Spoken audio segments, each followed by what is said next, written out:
जय हिंद दोस्तों। तो हम लोग इस क्लास के माध्यम से कुमार गौरव सर के द्वारा कराए गए 26 नवंबर के करंट अफेयर्स को हम लोग फास्ट रिवीजन करने वाले हैं। तो आइए हम क्लास को शुरू करते हैं बिना समय को गवाए हुए।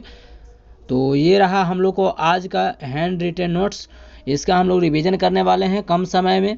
26 नंबर का यहाँ पर आप लोग देख पा रहे हैं। पहला नंबर प्रश्न है कि हाल ही में 348 बिलियन की कुल संपत्ति के साथ इतिहास में दुनिया के सबसे अमीर व्यक्ति बनने की उपलब्धि हासिल करने वाला व्यक्ति कौन बन चुका है? तो ये व्यक्ति एलन मस्क बन चुका है। कौन है? Elon Musk. 348 बिलियन के साथ ये कुल संपत्ति का इतिहास में सबसे अमीर व्यक्ति बन चुका है। और यह जारी रिपोर्ट कौन करता है? तो ये ब्लूमबर्ग इंडेक्स ये जारी करता है, जिसमें प्रथम स्थान एलन मस्क बन चुका है। इसकी कुल संपत्ति 348 बिलियन के साथ अब तक का इतिहास में यह सर्वाधिक संपत्ति वाला व्यक्ति बन चुका है। 47वें क्रम के राष्ट्रपति अमेरिका के डोनाल्ड ट्रंप जब से इन्होंने चुनाव जीता है, उनसे इनके जो है सो संपत्ति में इनके कह सकते हैं कि इनके प्रॉपर्टी में डायरेक्ट उछाल देखने को मिला है। और यह टेस्ला की शेयर मार्केट में इनकी वृद्धि देखने को मिला है, जिसमें अभी देखते हैं कि इनका 20 जनवरी को डोनाल्ड ट्रंप जी का शपथ ग्रहण होने वाला है। तो अभी तक शपथ ग्रहण भी नहीं हुआ है, यहाँ तक सिर्फ जीत हासिल हुआ है। इसी के बाद देखा गया है कि टेस्ला जो कंपनी है एलन मस्क का, इसमें इनके शेयर मार्केट में काफ़ी वृद्धि देखने को मिला है। वहीं पर देखिए XI कृत्रिम बुद्धिमत्ता इन्हीं का कंपनी है, और स्पेस एक्स और ट्विटर जो है आपको एलन मस्क का ही कंपनी है, ये भी आप लोग याद रखिएगा। ठीक है। चलिए अगला प्रश्न है, ललन टॉप की परोपकार की श्रेणी में भारत में कौन शीर्ष पर रहा है? तो ये शिव नादार जो है वो परोपकार की श्रेणी में नंबर 1 स्थान पर रहे हैं। हाल ही में केन्या सरकार ने किसके साथ अपनी डील कैंसिल कर दिया? तो गौतम अडानी पर जो है यह एक मुकदमा शुरू किया गया था, जिसके कारण इस पर आरोप लगाया गया था, जिसके कारण इस पर गौतम अडानी से एक जो है सो यहाँ से क्या किया गया है, तो ये डील को कैंसिल किया चुका है। किस सरकार के द्वारा? तो ये केन्या के सरकार द्वारा डील किया गया था गौतम अडानी के साथ, लेकिन गौतम अडानी पर एक आरोप लगने के कारण इस पर जो है सो डील कैंसिल हो चुका है। टाटा सन्स के नए अध्यक्ष कौन बन चुके हैं? तो नोएल टाटा बन चुके हैं, जो रतन टाटा जी के सौतेले भाई हैं। अमेरिका के सरकारी दक्षता विभाग के प्रमुख किसको बनाया गया है? तो एलन मस्क और विवेक रामास्वामी को बनाया गया है। अगला नंबर प्रश्न देख लेते हैं, हाल ही में जलवायु परिवर्तन पर संयुक्त राष्ट्र फ्रेमवर्क कन्वेंशन के वैश्विक ब्रांड एम्बेसडर बनने वाले पहले भारतीय संगीतकार कलाकार कौन बन चुके हैं? तो ये शुभ बन चुके हैं। कौन बन चुके हैं? तो शुभ। और यह जारी कौन करता है? तो यूनिसेफ। यूनिसेफ का फुल फॉर्म क्या होता है? United Nation Framework Convention to Climate change.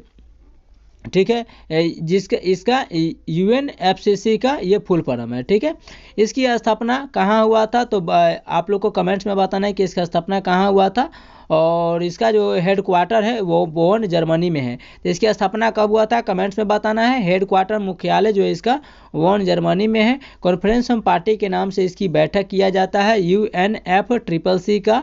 और यह कॉन्फ्रेंस ऑफ 29 पार्टी जो बैठक हुआ है इस बार बाकू अजरबैजान में हुआ है।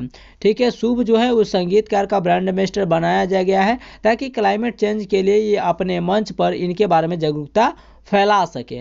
यह पहले भारतीय मूल के संगीतकार बन चुके हैं, ये याद रखिएगा। आइए हम लोग कुछ ब्रांड एम्बेसडर को देख लेते हैं कि थाईलैंड के ब्रांड एम्बेसडर सोनू सूद को नियुक्त किया गया है। वहीं पर अरुणाचल प्रदेश रंग महोत्सव के ब्रांड एम्बेसडर और मध्य प्रदेश के ब्रांड एम्बेसडर पंकज त्रिपाठी को नियुक्त किया गया है। चलिए ललन टॉप देख लेते हैं कि राजीव तारानाथ ये सरोदवादक से संबंधित है, और इनका निधन हो चुका है हाल ही में। पंडित राम नारायण ये सारंगी वादक हो जाएंगे। यामिनी कृष्णमूर्ति भारतनाट्यम और कुचिपुड़ी से संबंधित है। 2016 में इन्हें पद्म विभूषण से सम्मानित किया गया था। भजन सोपारी ये पंडित शिव कुमार शर्मा भजन सोपारी से संबंधित यह संतूर वादक है। ठीक है, ये आप लोग याद रखिएगा। आइए अगला तीसरा नंबर प्रश्न को देखते हैं। हाल ही में मीरकैट रेडियो दूरबीन द्वारा नई विशाल रेडियो आकाश गंगा खोज की गई है। बताइए यह रेडियो दूरबीन कहाँ स्थित है? तो ये दूरबीन जो है आपको दक्षिण अफ्रीका में स्थित है। मीरकैट रेडियो दूरबीन स्थापित साउथ अफ्रीका यानी दक्षिण अफ्रीका में। खोज नई विशाल रेडियो आकाश गंगा के लिए किया गया है। इसका नाम MGTC होने वाला है। ठीक है, आइए हम लोग देख लेते हैं इससे संबंधित T20 वर्ल्ड कप मेल वाला पुरुष वाला किसने जीता है, इंडिया ने जीता है। इसका विजेता उप विजेता साउथ अफ्रीका। फीमेल वाला न्यूजीलैंड ने जीता है, उप विजेता आपको साउथ अफ्रीका है। तो दोनों में साउथ अफ्रीका उप विजेता रहा है और मेल वाला में पुरुष जीता है और फीमेल वाला में न्यूजीलैंड जीता है। चलिए आइए अगला देख लेते हैं प्रश्न। ललन टॉप दक्षिण अफ्रीका के राष्ट्रपति साइरिल रामाफोसा को अभी हाल ही में चुना गया है। हाल ही में किस देश ने खाद्य संबंधी बीमारियों पर राष्ट्रीय आपदा घोषित किया है? तो जितने भी सारे खाद्य सामग्री संबंधित बीमार जो खाद्य सामग्री था उस पर उसे होने वाले जो बच्चों को यहाँ मौत हो गया है, क्योंकि खाद्य सामग्री जो वस्तुएं होती हैं उसको बचाने के लिए हम लोग कीटनाशक का उपयोग करते हैं और कीटनाशक के कारण काफ़ी बच्चों का मौत हो गया है, जिसके कारण साउथ अफ्रीका जो है इसे आपात कह सकते हैं, किसे राष्ट्रीय आपदा घोषित कर चुका है। ठीक है, मुद्रा क्या है? रैंड है साउथ अफ्रीका का। राजधानी कैपटाउन, पिटोरिया और बलूम फाउंटेन इसकी राजधानी हो जाएगा। तो 3 राजधानियां हैं, याद रखिएगा। अगला प्रश्न है दक्षिण अफ्रीका में घास के मैदान को क्या कहते हैं? तो वेल्स कहते हैं। मकर रेखा को 2 बार काटने वाली नदी कौन सी है? तो लिम्पोपो नदी है, ये भी आप लोग याद रखिएगा।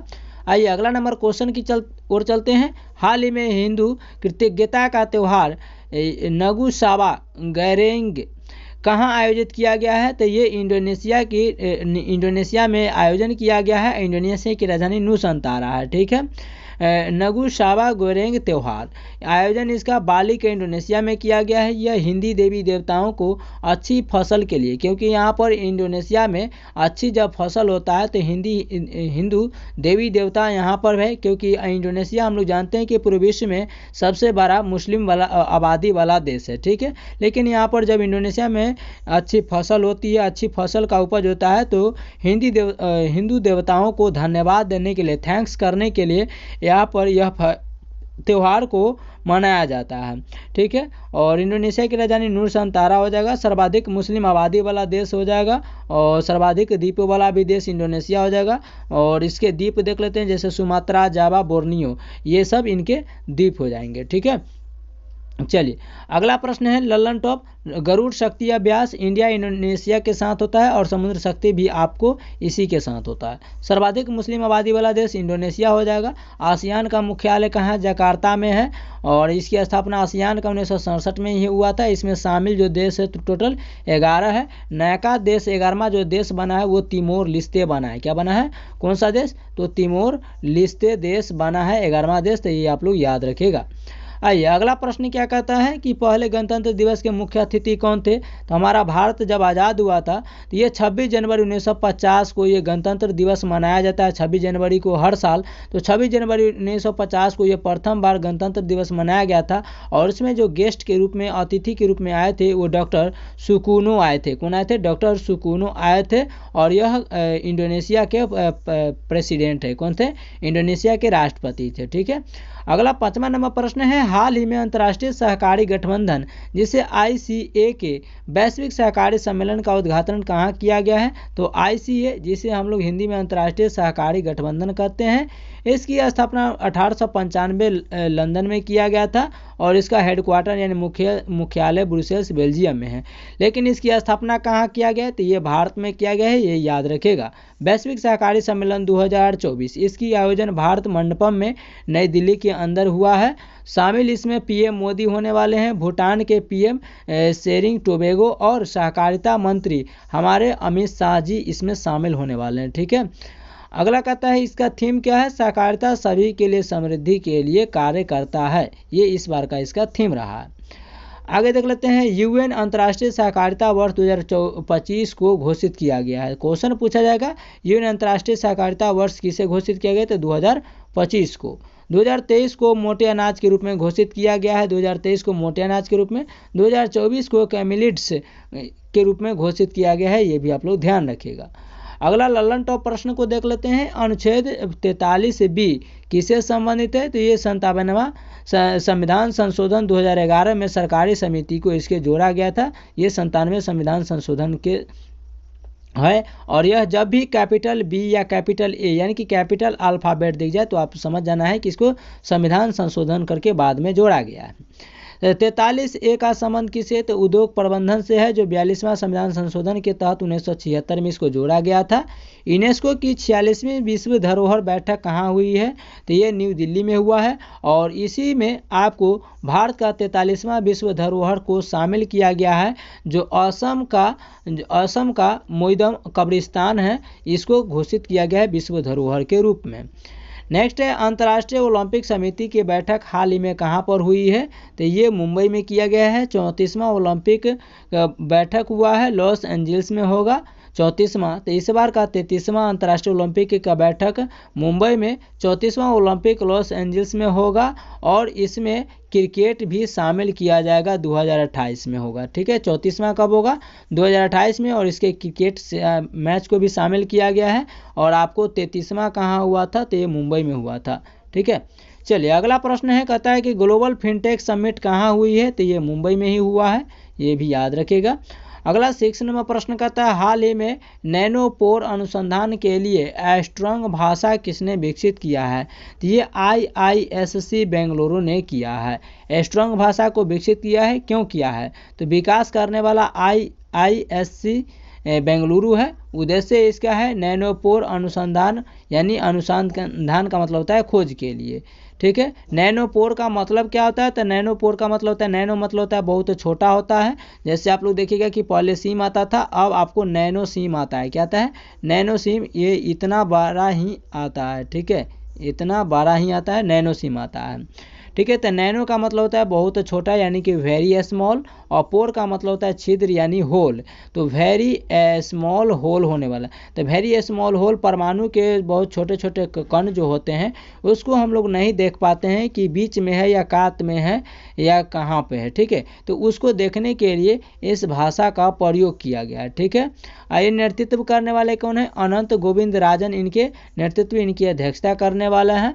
ललन टॉप देखते हैं कि भारत की नवीनतम शास्त्रीय भाषाएं कौन कौन सी है, तो पहले 6 भाषा थी, कन्नड़, तेलुगु, तमिल, मलयालम, संस्कृत, उर्दू। ये टोटल 6 पहले थी, बाद में 5 गो के जोड़ा गया है। और ये 5 कौन कौन सी है, तो ये असमिया, मराठी, बंगाली, प्राकृत और पाल, ये 5 भाषा अब जोड़ा गया। तो टोटल हमारे भारत की नवीनतम शास्त्रीय भाषा टोटल कितना हो जाएंगे, तो ये 11 हो जाएंगे। ठीक है, चलिए 21वां संविधान संशोधन 1967 में सिंधी को 25वीं भाषा के रूप में अपनाया गया था, और यह इसे 8वीं अनुसूची में जोड़ा गया है। तो 21वां संविधान संशोधन किससे संबंधित है, तो ये सिंधी भाषा को जोड़ा गया था, इससे संबंधित है। 15वीं भाषा के रूप में अपनाया गया था, 8वीं अनुसूची में इसको जोड़ा गया है।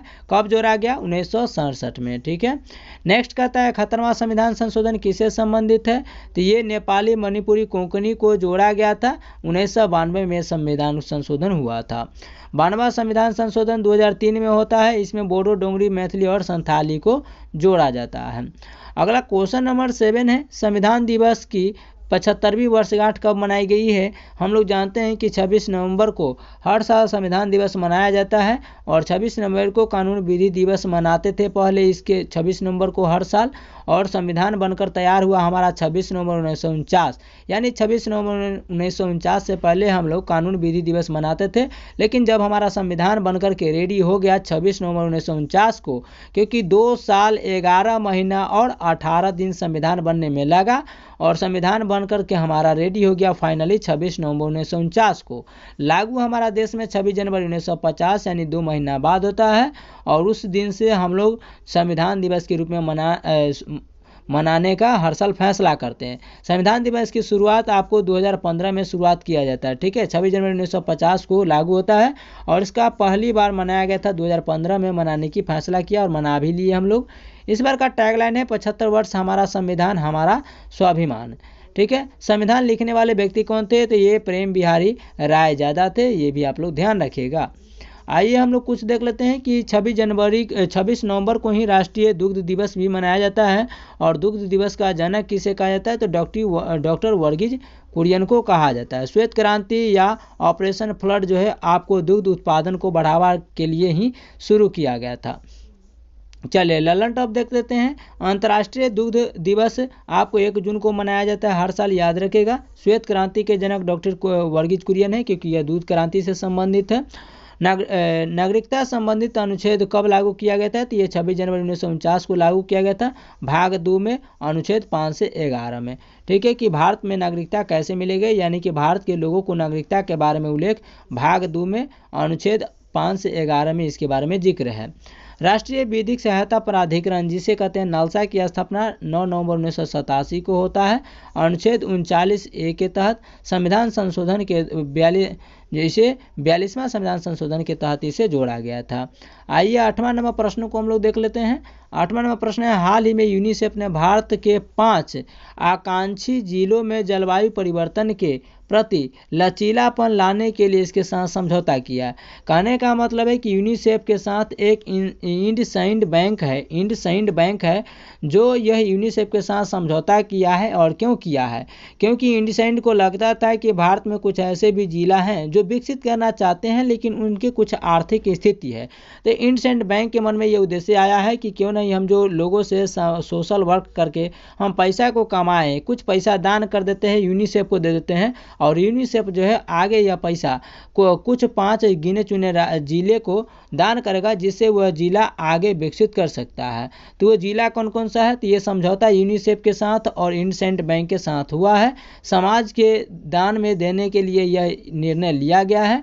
और ये CSR जिसे कहते हैं कॉरपोरेट सोशल रेस्पॉन्सिबिलिटी, इसका फुल फॉर्म होता है। 5 आकांक्षी जिला कौन कौन सा है? तो उसमें से देख लेते हैं। पहला धाराशिव जिला महाराष्ट्र, दूसरा बेगूसराय बिहार का जिला है, तीसरा बौरा राजस्थान का, चौथा विरुधुनगर तमिलनाडु का जिला है और 5वां आपको बहराइच उत्तर प्रदेश का जिला है। तो ये 5 जिले को चुना गया है। ललन टॉप देख लेते हैं। कॉन्फ्रेंस ऑफ पार्टी 29 कब हुआ है, कहाँ हुआ है? बाकू अजरबैजान में हुआ है। कॉन्फ्रेंस ऑफ पार्टी 16 कोलंबिया में हुआ है और जैव विविधता से संबंधित है। यूनिसेफ के ब्रांड एम्बेसडर करीना कपूर को बनाया गया है।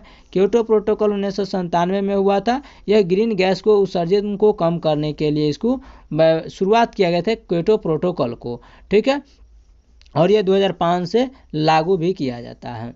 अगला क्वेश्चन नंबर 9 है, हाल ही में भारतीय सेना ने चिनार बोट रेस 2024 का आयोजन कहाँ किया है? तो ये चिनार बोट रेस जो है ये जम्मू कश्मीर में इसकी शुरुआत किया है। कहाँ आयोजन है? तो जम्मू कश्मीर में श्रीनगर और डल झील में इसकी शुरुआत किया गया है।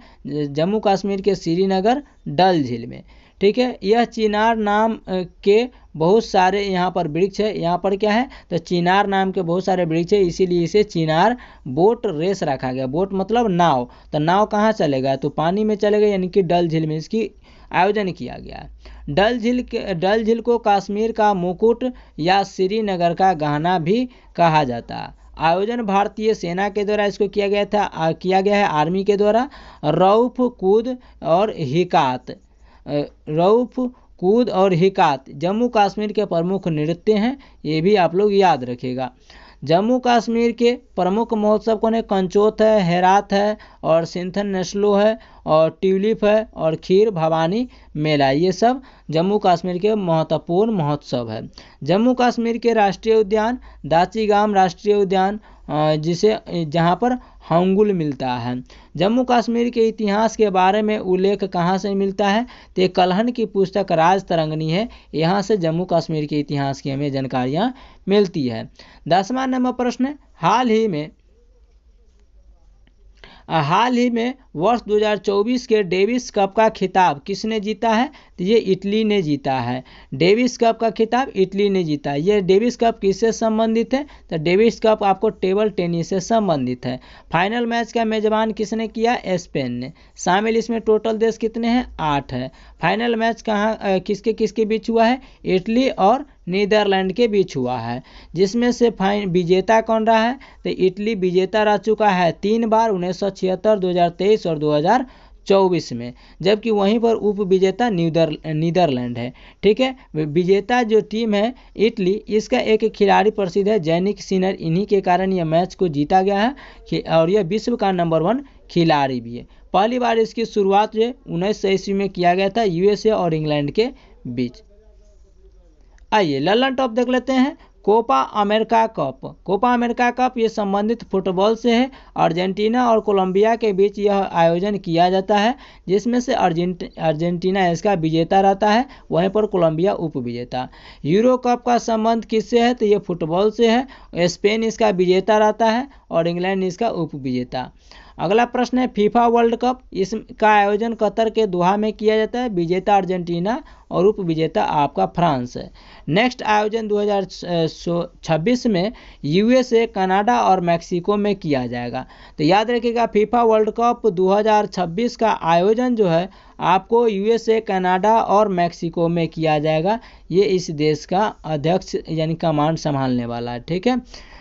विली जीन किंग कप का संबंध टेबल टेनिस से और यह महिला टूर्नामेंट का है और यहाँ के यूएसए के खिलाड़ी हैं जिसका नाम है कोको गॉफ, इन्होंने यह जीता है। ठीक है, तो ये इसको याद रखेगा। ठीक है, आइए हम लोग नेक्स्ट क्लास में करते हैं, नेक्स्ट मिलते हैं। तब तक के लिए जय हिंद, जय सदा। आप लोग क्लास को लाइक और शेयर कीजिएगा। तब तक के लिए जय हिंद।